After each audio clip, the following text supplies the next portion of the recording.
Programme breaking barriers में मैं हूं आपकी होस्ट आलिया। जनाब, आज का दिन तो इमरान खान और उनकी पार्टी पीटीआई के लिए बहुत ही ज़बरदस्त और पॉजिटिव डे रहा। एक के बाद एक खुशखबरियां इमरान खान के लिए आ जाएं। एक डेलीगेशन ने इमरान खान के घर पहुंचकर उनसे मुलाकात की है और इमरान खान की पार्टी के झंडे आज पूरे पाकिस्तान में लहराते हुए नज़र आए हैं। उनके नारे लगे हैं, उनके तराने बजे हैं आज पूरे मुल्क में। और इसी के साथ मिलिट्री ट्रायल्स के हवाले से, मिलिट्री कोर्ट के हवाले से एक ऐसी खबर, वो भी उनके लिए बहुत पॉजिटिव है, बहुत बड़ी खबर है वो भी पीटीआई के लिए। और ये बड़ी खबर आ रही है कुछ बड़ों की तरफ से। तो सबसे पहले तो बात की लेते हैं कि वो कौन है जो मिलने पहुंचा इमरान खान से ज़मान पार्क। भाई, आईएमएफ के डेलीगेशन ने इमरान खान से उनके घर पहुंचकर मुलाकात की है।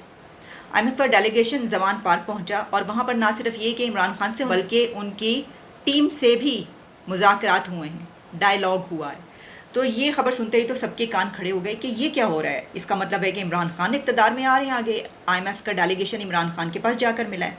तो देखिए, इसकी जब जो डिटेल्स हैं वो आपके सामने रखते हैं कि इमरान खान के साथ उनके और जो दीगर लोगों ने उनसे मुलाकातें की, उसमें शौकत तरीन भी शामिल थे जिन्होंने ऑनलाइन उनसे बातचीत की। या निश्तर भी नज़र आई इसके अंदर, शिबली फराज भी इस मीटिंग में मौजूद थे और शाह महमूद कुरैशी जो कि वाइस चेयरमैन हैं पीटीआई के, यानी कि इमरान खान के जानशीन, वो तो इमरान खान के साथ ही मौजूद थे ज़मान पार्क में, जहाँ पर उन्होंने इस आईएमएफ के डेलीगेशन से मुलाकात की है। अब खान साहब के पास ये कहने के लिए उनको ये मार्जिन मिल गया है कि वो ये कह सकें अपने ओपोनेंट्स और वज़ीर आज़म का नाम लेकर के, जनाब देखें, जिनके पीछे पीछे आप फिरते थे और वो आपको लिफ्ट नहीं करवाते थे और गोडे और गिट्टे आप लोगों ने उनके पकड़े कि पैसे दे दो, और उन्होंने जो है वो आखिरी वक्त तक आपको कैसे तड़पाए रखा और नाक से लकीरें निकलवाई, इतना रगड़ा दिया, वो लोग मेरे घर पर मुझसे मिलने के लिए आए हैं।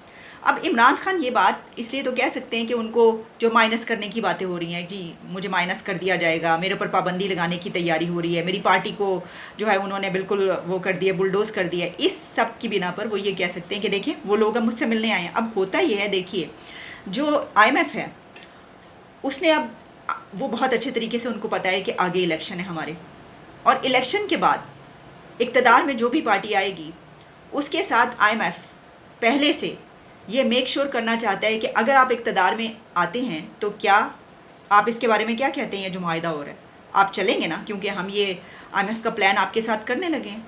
वैसे तो देखिए, अगर तो पाकिस्तान के हालात इस तक ना पहुंचते या थोड़ा सा मार्जिन होता ना कि नहीं, तो आईएमएफ इंतज़ार करता इलेक्शन तक और देखता कि कौन आ रहा है और उसके बाद वो मुआहिदा करता। उसने इतना जो टाला, शायद इसमें भी बहुत सारी वजूहात के अलावा ये भी वजह रही होगी, क्योंकि आईएमएफ के लिए बड़ा मसला होता है कि वो किसी कंट्री में कर लें ऐसे वक्त में मुआहिदा, और उसके बाद कोई ऐसी पार्टी इक़्तिदार में आए जो कह दे कि नहीं हम तो इसके साथ नहीं चलेंगे, हमसे तो नहीं पूछा गया, वगैरह वगैरह, इस तरह की चीज़ें।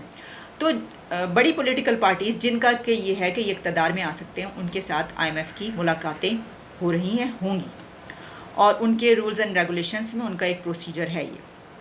अब इमरान खान ने उनके साथ क्या मुज़ाकरात किए हैं, देखें, हम तो ये बड़े अच्छे तरीके से जानते हैं। खान साहब ने तो खुला के बात की होगी, उन्होंने कहा होगा उनको क्या रिजर्वेशंस हैं ये जो मुआहिदा हो रहा है, और जाहिर है ये तो कहा ही होगा कि हाँ जी, मैं अगर बनता हूँ, इक़्तिदार में आता हूँ और मैं वज़ीर आज़म बनता हूँ तो सत्य ही कह रहा है, कोई सी बात नहीं है, मैं इसके ऊपर जो है वो हम चलेंगे उनके साथ। हाँ, उन्होंने कुछ और बड़ी अहम बातें की होंगी और की हैं, और हमें भी उनमें से कुछ बातों का पता है, लेकिन आहिस्ता आहिस्ता वो बातें जब बाहर निकलेंगी तो खुद ही पता चलेंगी और लोगों तक पहुंचेंगी। लेकिन इससे ये पता चलता है, देखिए, उन्होंने अब वो जब तकरीर करेंगे, अपनी स्पीच करेंगे, उसमें तो वो जो कहेंगे, मैंने आपको बताया कि ये भी शामिल करेंगे कि आईएमएफ का डेलीगेशन मेरे पास मिलने के लिए आया। लेकिन इसमें एक बड़ी बात ये है कि जिस लीडर को माइनस किया जा रहा है या जिस पार्टी को माइनस करने की बात हो रही है, तो बाहर की अथॉरिटीज़ तो वो देख रही हैं कि नहीं, ये माइनस नहीं है, और जो पब्लिक इसके साथ है, तो हमें जब मुलाकातें करनी हैं तो वो इनके साथ भी करनी है कि इनकी पार्टी अगर इक़्तिदार में आ गई तो हम क्या करेंगे। तो मतलब ये तो आप कह सकते हैं कि एक ऑक्सीजन है इस सिचुएशन में इमरान खान के लिए कि आईएमएफ का डेलीगेशन उनके पास पहुंचकर जो है उनसे उनकी पूछ रहा है कि बताइए आप क्या करेंगे अगर आप इक़्तिदार में आते हैं। इससे बड़ी खुशखबरी उनके लिए और क्या होगी। अच्छा, जहाँ ये बात हुई है, इसकी जो डिटेल्स पब्लिश हुई हैं वो भी मैं आपके सामने रख देती हूँ, जिसमें ये बताया गया है कि पीटीआई के वाइस चेयरमैन शाह महमूद कुरैशी भी इसके अंदर शरीक थे, और साबिक वज़ीर ख़जाना शौकत तरीन ने वीडियो लिंक पर आईएमएफ का जो डेलीगेशन है उसको ब्रीफिंग दी, और 1 घंटे से ज़्यादा ये मुलाकात जारी रही है और उसके बाद IMF का वफ़द ज़मान पार्क से रवाना हो गया। अब IMF की जानिब से जो है वो पाकिस्तान की सियासी जमातों से मुलाकातों का सिलसिला जारी है और मुलाकातों का मकसद इंतखाबात से पहले IMF के नए सपोर्ट प्रोग्राम के लिए सियासी जमातों की हिमायत की यकीन दहानी हासिल करना है। हाँ, उस सूरत में वो मुलाकात ना करते कि अगर इस वक्त से पहले ही कोई पाबंदी लग जाती, माइनस कर दिया जाता या पार्टी पर पाबंदी लगा दी जाती, तो फिर हो सकता है कि फिर तो ज़ाहिर है कि IMF को अगर ये पता होता कि नहीं इन पे पाबंदी लग गई है, ये आगे इलेक्शन नहीं लड़ सकते, तो इनसे तो मिलने का कोई फ़ायदा नहीं। लेकिन अब तो वो ये देख रहे हैं कि इमरान खान ये कह रहे हैं कि पब्लिक सपोर्ट उनके साथ है, वो तो 2/3 मेजॉरिटी से ज़्यादा हासिल करेंगे। और आज का जो एहतजाज था स्वीडन के मामले पर पूरे पाकिस्तान में, अगर IMF के डेलीगेशन ने वो भी देख लिया है, तो फिर तो उन्होंने कहा होगा कि किसी भी पॉलिटिकल पार्टी से मिलने जाने से पहले यहाँ पर जाएं और खान साहब से मुलाकात करें, क्योंकि आगे यही इक़्तिदार में आ रहे हैं। इसकी वजह ये है कि आज पूरे मुल्क में इमरान खान के तराने बजे हैं, उनके नाम के नारे लगाए गए हैं और उनके पार्टी परचम लहराए गए हैं। अब ये कैसे मुमकिन हुआ? देखें ना, ये मुमकिन तो था ही नहीं। जब इमरान खान ने इस एहतजाज की कॉल दी थी तो मैंने कहा था खान साहब ने एक बड़ा कार्ड प्ले कर लिया। वो ये जान सकें कि लोग उनके लिए निकलते या नहीं निकलते, कितने लोग निकलेंगे। इसमें एक और बड़ी उनको आसानी ये मिली कि इस एहतजाज पर अगर PTI के लोगों को पकड़ा जाता तो वो एक बड़ा ख़राब मैसेज जाता ना। फिर सभी कहते कि देखें उनके लोग भी तो इस कॉज के उसमें निकले हैं, तो आप उनको पकड़ कैसे सकते हैं। तो उसी प्रोटेस्ट के दौरान जो है ये प्रोटेस्ट भी हो गया है और मैं आपको पहले ही बता चुकी थी यही होगा। अगर आप मेरा वो वाला प्रोग्राम उठा के देखें, 2-3 प्रोग्राम, आप बल्कि 4-5 प्रोग्राम आप पीछे जाएं, तो मैंने उसमें कहा था कि आप देखिएगा जिस दिन ये प्रोटेस्ट होगा, इमरान खान ने जो कॉल दी है, उस दिन PTI का प्रोटेस्ट भी इसमें हो रहा होगा। उनके झंडे भी निकलेंगे, उनके तराने भी बजेंगे और इमरान खान के नारे भी लगेंगे। और आज वही हुआ है, तो सर मान जाए हमें। और आज के मौके से फ़ायदा उठाकर अब आगे के लिए भी वो ताज़ा दम हो चुके होंगे। चलिए, ये तो आगे की सिचुएशन हमें आगे नज़र आएगी। लेकिन अब बात करते हैं तीसरी खबर पर, और वो है मिलिट्री कोर्ट्स का मामला। देखिए, हुआ ये है कि सानिया 9 मई के बारे में ख़वातीन और कम उम्र अफराद के मुकदमात फ़ौजी अदालतों में ना चलाने का फ़ैसला। अब इससे पहले हमें वैसे ये खबर कहीं कहीं से उड़ती उड़ती आ रही थी, लेकिन मैंने आपको इसलिए नहीं बताई थी कि मैंने कहा इसकी ऑथेंटिसिटी का नहीं पता कि क्या ये कहाँ से आई है, वैसे ही किसी ने कह दिए। लेकिन अब ये फ़ैसला किया गया और इसको इसी तरीके से पब्लिश किया जा रहा है और जियो में भी ये शामिल है, मौजूद है यहाँ पर। उसमें कहा गया है कि जिन लोगों ने सरकारी अमलाक और हमलों में जो मुलव्विस थे, वो ख़वातीन या 18 साल से कम उम्र लड़के या लड़कियाँ, उनके ट्रायल अब मिलिट्री कोर्ट में नहीं चलेंगे। उनको आसानी दी गई है कि चलें आपकी उम्र कम है या आप ख़वातीन हैं तो आपके साथ हम ये सलूक नहीं करेंगे। और सिर्फ इतनी ही आसानी नहीं है, बल्कि आसानी इससे ज़्यादा है।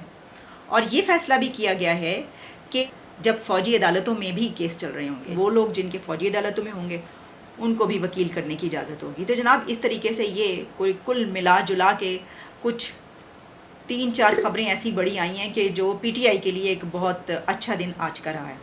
कल का हमें नहीं पता, कल क्या हो किसको पता, वो तो जब कल होगी तभी हम आपको बताएंगे। लेकिन असल में होता ये आजकल का जो हालात हैं उसमें ये है कि एक दिन के बाद अगले दिन जो खबर आती है उससे बिल्कुल उलट होती है। यानी ये समझ में नहीं आता ये हो क्या गया। खबर ये आती है कि नहीं, वो गिरफ़्तारी का जो फ़ैसला है ना वो तो मौखर कर दिया गया। अब नहीं सोच रहे, बड़े जो है ना वो ऐसा नहीं सोच रहे, अगले दिन उससे बिल्कुल ऑपोजिट हो जाता है। वो पता चलता है कि गिरफ़्तार करने के लिए पहुंच गए।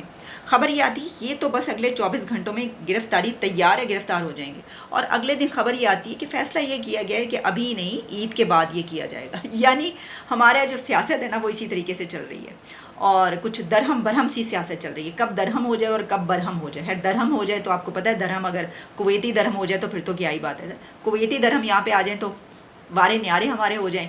लेकिन मसला ये कि वो कुवैती दरहम नहीं होते, वो बरहम के साथ वाला दरहम होता है। तो दरहम बरहम है इस वक्त हालात व वाक़ियात। लेकिन इसी दरहम बरहम में इमरान खान और उनकी पार्टी के लिए कुछ बहुत अच्छी खबरें जो आई वो मैंने आप तक पहुँचा दी। अब मैं थोड़ा सा जिक्र कर लूँ कि मैंने आपको ये बताया था कि वैसे तो ये भी अच्छी खबर ही है उनके लिए। भाई क्या करें, खबरें हैं ही ऐसी इस वक्त सामने। देखिए, सबसे बड़ी खबरें जो इस वक्त हैं हेडलाइंस वो यही हैं और वो उनके हक़ में जा रही हैं। उसमें यह है कि जो आपसे ये कहा था कि जो चीफ़ जस्टिस हैं उनकी मुलाकातें हुई हैं कुछ यूट्यूबर्स के साथ, जिसमें एक सिद्दीक जान जो रिपोर्टर हैं और जर्नलिस्ट हैं उनके से भी मुलाकात हुई। फिर इसके अलावा 2 और मौजूद थे, उन्होंने उनको बुलाया था मिलने के लिए। चीफ़ जस्टिस ने इसकी कोई तरदीद या इसकी तस्दीक नहीं की, लेकिन जो खबरें उसमें से निकल कर आ रही हैं उसमें से एक खबर यह है कि उसमें चीफ़ जस्टिस ने यह कहा है कि जो इमरान खान है ना वो तो उसमें जो मज़ाहमत है और जो वो सह सकता है, वो तो एक बहुत कमाल की रेजिलियंस दिखा रहा है और दिखाएगा, और वो इस तरीके से नहीं बैठेगा। भूल जाओ कि वो हार मानेगा, वो शिकस्त नहीं मानेगा, वो शिकस्त देगा इनको, देखना। तो अब ये खबर उड़ती उड़ती पहुंच रही है कि चीफ जस्टिस ने कहा यूट्यूबर्स के साथ मिलके, हम कुछ नहीं जानते इस बारे में, लेकिन वो देखिए, अगर तो ये कोई एक क्या कहना चाहिए पर्सनल मीटिंग थी, यानी वैसे ही खुशगपियाँ थी उनको बुलाकर, वैसे तो मतलब जजिस का क्या काम जर्नलिस्टों से मिलने का, लेकिन फिर भी यहाँ पे तो है ना सब कुछ, इस तरह की खबरें आती रहती हैं, ये मीटिंग हो गई, उससे ये हो गया, उससे ये हो गया, तो ये भी हो सकता है। तो उसमें अगर उन्होंने ये खुशगपियों में ये कह दिया और वो पसंद करते हैं खान साहब को, या मतलब किसी के बारे में कोई भी राय रखते हैं, उन्होंने ये राय दे दी है, तो इसमें कोई ऐसी बड़ी बात नहीं। उन्होंने कहा खान नहीं टलने का, खान खलोता होया है तो नहीं टलना, डट गया है अब कप्तान। तो कप्तान डटता है एक बात पर, और वो कहता है कि इलेक्शन वक्त पर करवा दिए जाएं। तो इलेक्शन के हवाले से भी ये खबर मेरे पास मौजूद है, और वो ये है कि हुकूमत ये चाहती है कि जो इलेक्शन है वो अपने वक्त पर हों, और असम्बली 4 या 5 दिन पहले डिज़ोल्व कर दी जाए, और उसके बाद इलेक्शन कमीशन को 90 डेज़ में मिल जाए और वो इलेक्शन करवा दें। ये प्रोसीजर भी अगर होता है तो आप समझ सकते हैं कि ये जुलाई है, तो अगस्त, सितंबर, अक्टूबर, यानी जो मैंने नवंबर की डेट दी हुई है ना, नवंबर का महीना, उसी में होंगे इलेक्शन, ऐसे ही लगता है। क्योंकि अगर अभी भी आप करते हैं ना फौरी तौर पर, तो ये जाते हैं नवंबर, तो अगस्त में होगी असेंबली डिज़ोल्व। तो देखिए हो रहेगा कुछ ना कुछ, घबराएं क्या। इजाज़त दें, आपसे दोबारा मुलाकात होती है।